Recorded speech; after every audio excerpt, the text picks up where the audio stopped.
Every year, over 30,000 Australians are reported missing. We both need him home really quickly. That's one person every 18 minutes.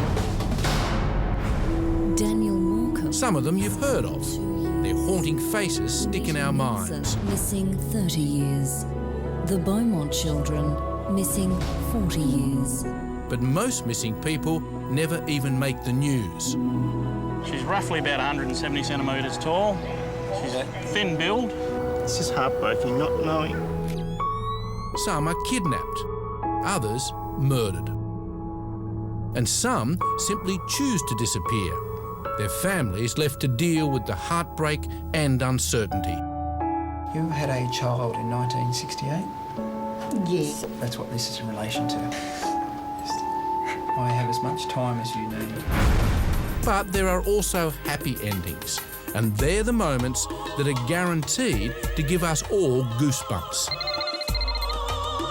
Over the following weeks, you'll meet these ordinary Aussies and the tireless officers trying to put families back together. We've located your father. The cases never really close. So join the search as we follow these cases from beginning to end. This is a rare view of the Missing Persons Unit at work. Yeah, that girl. You seen this girl around at all? It's a roller coaster ride with unprecedented access from the front line. If you're listening, please just make a phone call, please. Tonight on Missing Persons Unit, He said, and we need to be as high and as far away from Sydney as we can get. a devoted wife is shattered when her husband disappears without a trace. We both need him home really quickly. A brother puts his life on hold to track down his sister who vanished 3 months ago. Excuse me, can I ask you a question? You haven't seen this girl around, have you? Does she look like that now? And on the Hawkesbury River, as the search for man overboard Michael Veron goes on, his distraught family continues to pray. I just keep fingers crossed and hope they will find him.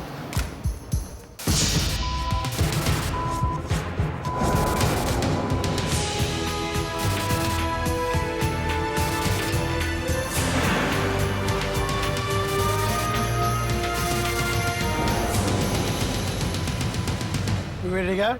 It's Monday morning at the Missing Persons Unit, and there's a backlog of cases from the weekend. All right, 31 over the weekend outstanding, Gary. We've got another one, 45-year-old female reported by her brother. Later that morning, Gary starts his next case. Geraldine, a 45-year-old mother of 4 who has been missing for 3 months. I might contact the brother this morning about that. There's one here, he's a 40-year-old male. Sergeant Jane Sutcliffe is assigned the case of 40-year-old Ronald Bars, reported missing by his wife. 2 days ago, he rode off on his motorbike and didn't come home. The bike's actually been found in scrub up there on another property. Probably what we need to do is get in contact with the family and sort of find out what's going on. All right then, have a good morning. For Gary, this is going to be a busy day, with new information just received on last week's suspected drowning on the Hawkesbury River. Just inquiring about this Michael Veron case. Last week, we saw Gary on the case of 34-year-old Michael Veron. So they've swam to shore, have they? Who fell out of a small dinghy while travelling on the Hawkesbury River 8 days earlier. We'll start searching again now. A massive 5-day police, land and sea search failed to find any trace of Michael Veron. For his sister Rita, waiting at the scene has been pure torture. It just makes me feel I'm close to him. I feel comfortable here, just being out here. But this morning, the news everyone has been hoping would never come. A body has been found in the water. We got a call over the marine frequency from a fishing trawler. What time was that today? That Radio would have in? been about 35, would have been approximately. 35. Yep. Who advises of a body in the water. Yep. We put him straight into a body bag that was sitting in our litter. But is it Michael Veron? Locals are quick to tell you this is not the first time a person has fallen overboard and vanished on this stretch of water. I'm constantly looking at the water, and at night time sounds horrible, but I'm waiting for a bump, you know, and it's just something you don't want to see or be a part of, really. It certainly wouldn't be very pleasant. Only a thorough examination by police forensic specialists will confirm whether the body is that of Michael Veron. Back at the Missing Persons Unit, this morning's new case of Cabramatta man Ronald Bars, reported missing by his wife, is causing concern. We've now got a photograph. His abandoned motorcycle has been found on a farm outside Armidale in country New South Wales, 2 days after he disappeared. I'm waiting on the local area command to make a decision on what they're going to do. But the first job for Case Officer Sergeant Jane Sutcliffe is to reassure Ronald's wife, Kathy, who's understandably devastated. We may need, she was upset when I spoke to her, so maybe we need to sort of just check on her welfare and maybe give her details of the counsellor. At Brooklyn Wharf on the Hawkesbury River, the forensic team begins its investigation to identify the body. At this stage, we'll just say that an unidentified body has been retrieved, and whilst no obvious injuries were detected, the state of decomposition is advanced. At this stage, personal items found on the body are the only way police will be able to prove whether this man is Michael Veron or not. Diane, we just got an Audi car key and two other keys, 2 silver keys on that clearing. We might just chuck it in the bag and we'll give it all a wash, I think, before we rebag it. I think that's all it is. I think there's some more there. Meanwhile, back in the city, Jane is on her way to question Kathy Wilkins, the de facto wife of missing father Ronald Bars. There's no particular game plan before you get there. You have to kind of work off the person's reactions and how they're responding to the situation. It's now been 2 days since anyone has seen or heard from Ronald. Hi, Kathy, is it? Yes. Hi, my name's Jane. This is Darren from the Missing Persons Unit. In the few days before he disappeared, Ronald hadn't been himself, so Kathy is worried sick. There was a few little things that he said that were strange during the week. He went into like a crystal shop, which is just, it doesn't go shopping. Yep. And he bought a ring that was supposed to help you sleep and that sort of thing. That's when he got really funny and he said, no, I need to get out of Sydney, he said, and we need to be as far away from Sydney as we can get. Has he had any history of this before or just... Nothing. It's just really out of character. Everybody I've spoken to has said it's just not him.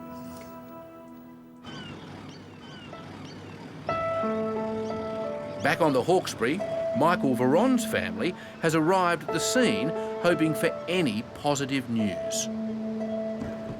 But because of the condition of the body, police are still not able to confirm to the family if it is their beloved Michael.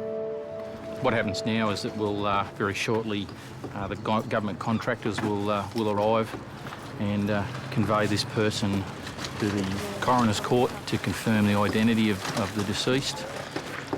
And hopefully we'll know more after that time. For his family, the 8-day search has been difficult enough, but this extra wait for closure is unbearable. Everyone's very sad, very sombre, just very, very sad, and feeling a hell of a lot for the parents, I think. They're just shattered. I don't know. I just really feel for them and think how they're going to live for the rest of the time now. The next of kin sister, Rita, has been following everything that's been going on. Obviously, we can't be certain that this person here is her brother, and until the formal identification's carried out, we'll have to leave it at that.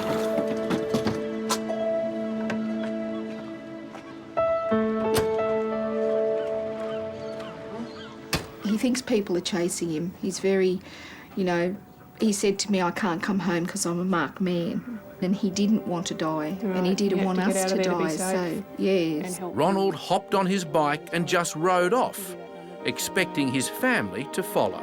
And we all sort of sat around once he left and thought, no, if we don't show up, he'll come to his senses and he'll come home. He never came home.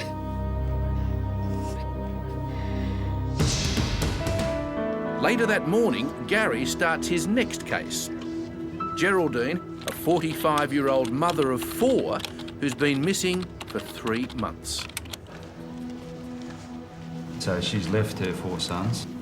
Are they with the father? She's a single mother. Yeah, the actual father's disappeared sometime ago. Oh, is he okay then? How old are the 4 sons? After receiving a tip-off that Geraldine has been seen in Bondi, her older brother Martin reported her missing to police. As far as I know, she hasn't made any effort to contact them, and no one's heard from her for quite a while, so I thought we'll list her as a missing person. We need to use the support that's out there.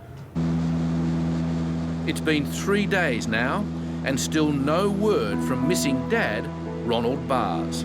He doesn't appear to be in any risk of causing himself any self-harm. It's more a fact of him wanting to get away from Sydney. So Jane has decided to travel to Armidale to join the local police search. He felt that something was going to happen in the area, and now that he's been missing in the bush for a couple of days, there are obviously grave concerns for his safety. This is the photo of the missing person that we're looking for, Ronald Bars. He last rang his wife at 3 a.m. on Saturday morning. He left on his motorcycle, which was a road bike. When his bike was located, there was a key, road map, and his helmet was missing. Police know they don't have a moment to lose. Our resources, we're going to use the New England Lac Police, the SES personnel that are here, and the police air wing will be on site. OK, we'll get cracking.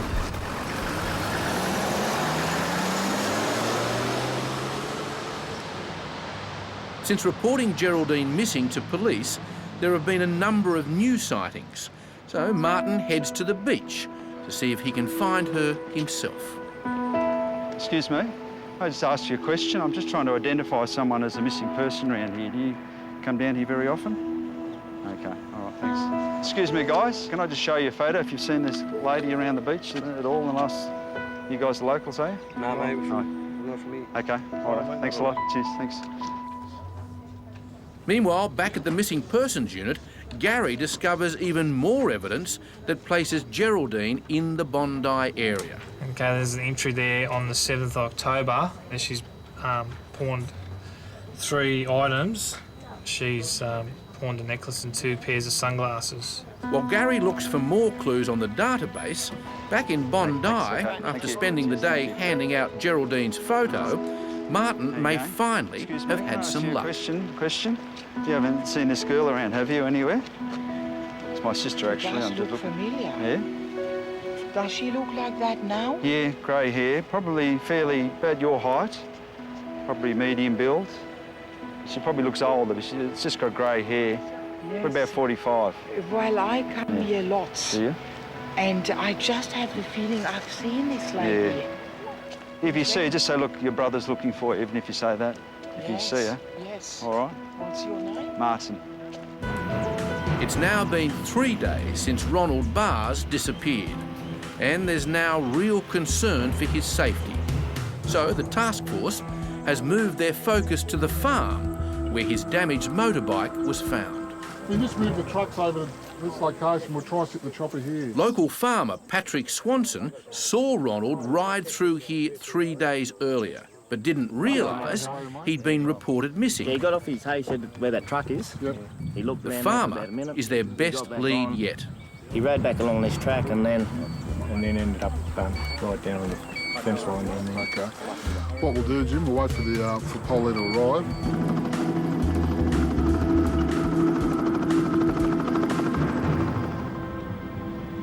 Meanwhile, hot on the trail of Geraldine, Gary heads off to the Bondi pawnbroker, where she hocked her jewellery.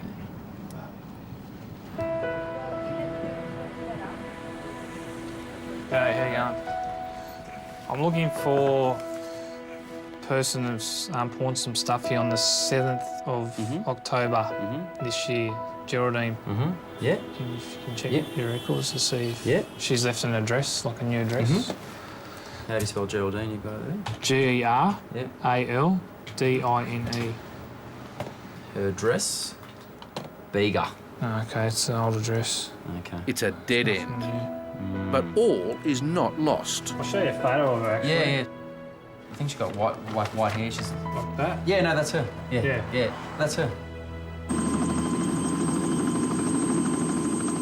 Police decide the only way of finding Ronald alive in this dense scrub is to carry out an air and land search. We're going to send the foot soldiers down through this area to the edge of the gorge. It's probably just all this area through here. Okay. While the search gets underway, Here's that Kathy. Jane takes time to update Ronald's anxious wife, Kathy.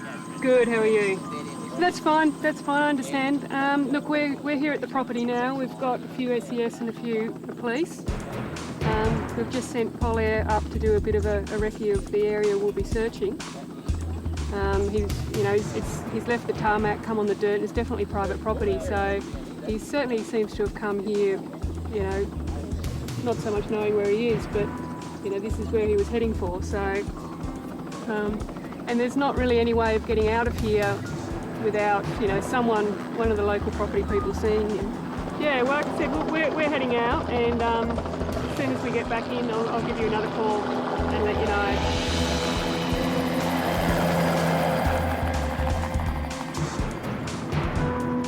The terrain is mostly inaccessible. Police know that if Ronald is lost somewhere in here, the chances of finding him alive are slim indeed.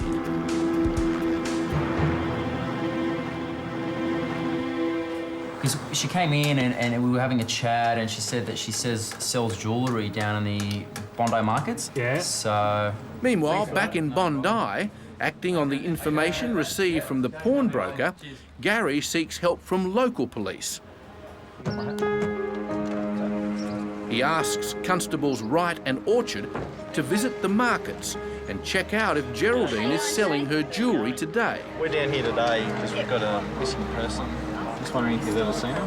No, she doesn't look like anybody I know. Her name's Geraldine. I think so, but I don't know what probably she's just selling clothes, I'm not sure. Yeah. No, I haven't seen this. But after hours of questioning, there is still no sign of Geraldine.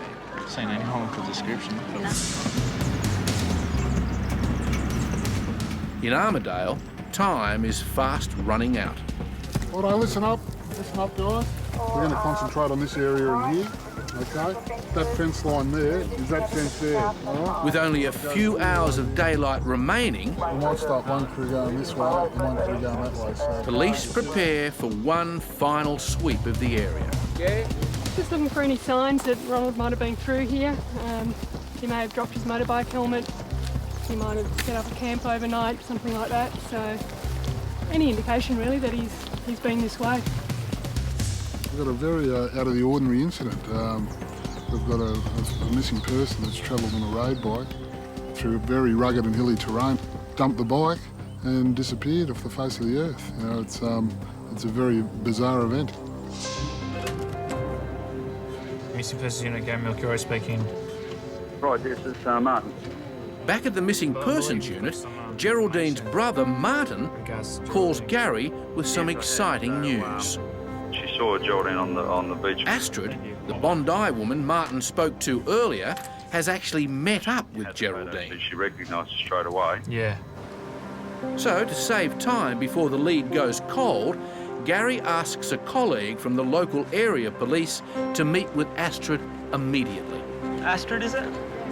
I'm Constable Barnett from Waverley. How are you? Astrid League, nice to meet you. Whereabouts did you actually see her that time? I think we met here, just a little bit further on. She was talking to two men, and then I just said, excuse me, but have you got a brother called Martin? And she said, yes, and who are you? And I introduced myself. Did she give you any indication as to where she might be staying? I asked her, I said, are you okay? Because obviously they're looking for you. And she said, I said, have you got a place? And she said, yes, I do, I'm okay. And but she started crying at some stage and said that talked about her life a little bit, about the breakup of her marriage and difficulties with bringing up the children. When I said, look, it might be a really good idea if you reach out for help and they are looking for you and bring them. And then she said, I will, it'll take me some time. And then she crossed the road, she went towards here and said she's going to a pottery class in the pavilion. With nightfall approaching, Polaire makes its last pass of the day. If Ronald Bars is out here, he faces another freezing night in the bush. Well, we just searched the ridgeline and the sparse areas of vegetation as the commander requested, and found that a lot of the area was pretty much inaccessible to those who'd be walking on foot. If he's walked sort of down off in this direction, he'd find it difficult to make it down to the river and creek line that we searched along. Back on the ground, Jane's group has spent the day searching 80 hectares on foot, but again, no luck. Well, we've just done a search of this whole paddock. I think we've covered it pretty thoroughly, but unfortunately, nothing to be seen. We've searched all the areas that we've assessed and we've turned up nothing. So it is a mystery. We don't like to think the worst, but we're just hopeful that he's made his way out somehow and gained assistance.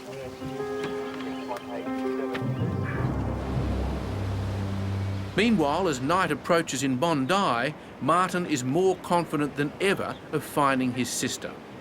With renewed hope, he is still showing photos of Geraldine to anyone who'll stop and listen. For a second, just looking for a missing person.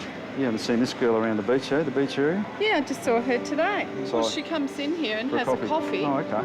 Yeah. Oh, okay. Yeah. All right. She's just walking straight up there.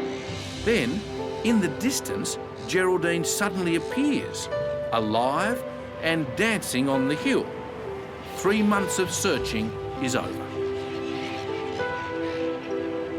But in the time it takes Martin to walk up to where he saw her, she's gone again. A few minutes ago. I'm Martin, anyway. What's your name? Dale. How you going, Dale? All right. I'm her big brother, so I'm just wanting to know that we still love her and if she's okay, that's good. She's happy. Martin now knows just how close he is. Yeah, they knew her, yeah. The two guys I was talking to, and she was there with them. It was her, so they knew her name. But in Armidale, the search for Ronald Bars is called off. Hello. Hi, Kathy, it's Jane Sutcliffe. I'm afraid I haven't got any good news for you.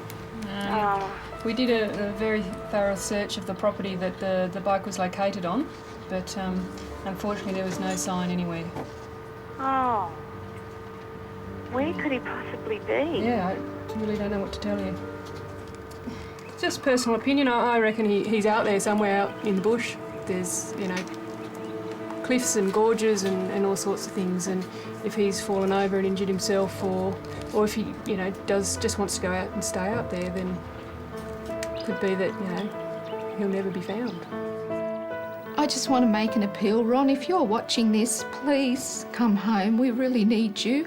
If anybody has seen him, please contact the police so that we can get him home and get him safe. We don't know what's happening, but we both need him home really quickly. Thank you.